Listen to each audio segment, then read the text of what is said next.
कयो तई धीरे पुटराना ओ मुरा वीडियो वाचदा भी करते हो ना मुछू है पुट हले ने जी नूरजान ज़ाल अजुंडा ती मां पटे अचा हल त इनके सबक सेखारे ता अचऊं रोज रोज मुझे बच्चे सा विढ़े तो हल मां ने नूरजान जे पुट के मां सबक सेखारिया ती इनके हथ न लगो है न कंजो नूरजान के तडे मुझे पुट सा रोज रोज विड़ी ता वणन अंगण बुहारिया तो जो वाटू निहारिया बी मुछू काढे तो वने तुझो पुट रोज मुझे पुट के मारे तो वने पाड़े में भी असा जे थे आयो आई किन भी थे आओ हेते मेले सा पे ट्रपड़े गोल कियो निकरो इता खीरो बोधुई जाला सा अलाए खैर करे अलाए छा थियो आ खैरा दी पाड़े जो कम आ बार पाण में विड़िया तो खैर आ यो रोज जो झेड़ो थे तो मुझे पुट दा जण तुझा पुट न विड़दा पाड़े जो कम आ बार कदे विड़ंदा कदे ठंदा थोड़ी थोड़ी गाल ते घरा निकती आ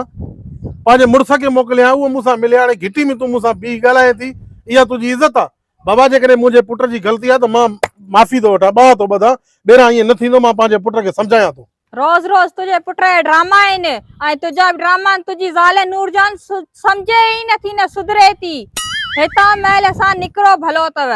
अदी मां बा बदा तो मुझी भेड़ मां बा बदा तो हे पेरे पवा तो बाबा बारन जी गाल ते थोड़ी थोड़ी गाल ते झेड़ो थींदो पो यो झेड़ो वने लाए काथे पुजंदो नंढड़ी नंढड़ी गाल जे करे तू सादी चेंदा सा मर्द पाण में विड़ू पाड़े वाला पाण में विड़ू बार जण तुझा बार शैतान ना है हे झेड़ो न कंदो आ थोरो अकुल का कम वठ मां शैतान ना है तो यो पुट शैतान आ सही तो चए तो मुझो पुट तू शैतान तुझी ज़ाल नूरजान शैतान तुझो सजो खानदान शैतान आ मां सा शैतान ही भला हाणे तो माई सा मां केड़ो इते वेही करे झेड़ो क्या पाजे मुड़स के मोकिल वो मसलो ची हल करे पाणी छितो करे छडियो थी भाई अला केडा छा परथस इडो माई जल्दी ख्वार को थस वारे वा सलामती मुछू तोखे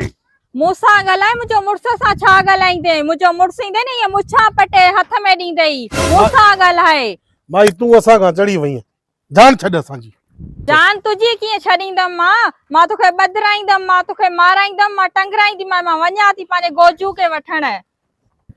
ओ भाई अञा घुमे तो केड़ी न कसो हेडी तादी कई थी माई ह हेडो हटो कटो जान है छपर बाडी माई के पेरे पे पियो ये असा दा माई करे असा ला छा सुरक पे छजऊ सा है तो जवानी ते आया असल पाड़े जो शैतान त तू आ चाचा चिभड़ अच्छा मां शैतान आया न बाकी छाए जी दिस दे अल्लाह आंधो क्यों दी चश्मो पातो दी भी शैतानी को न तो मुड़े शैतानिया तू वे मार खाई मुटे तो जाला के छा पारन के परार के पेरे तो पई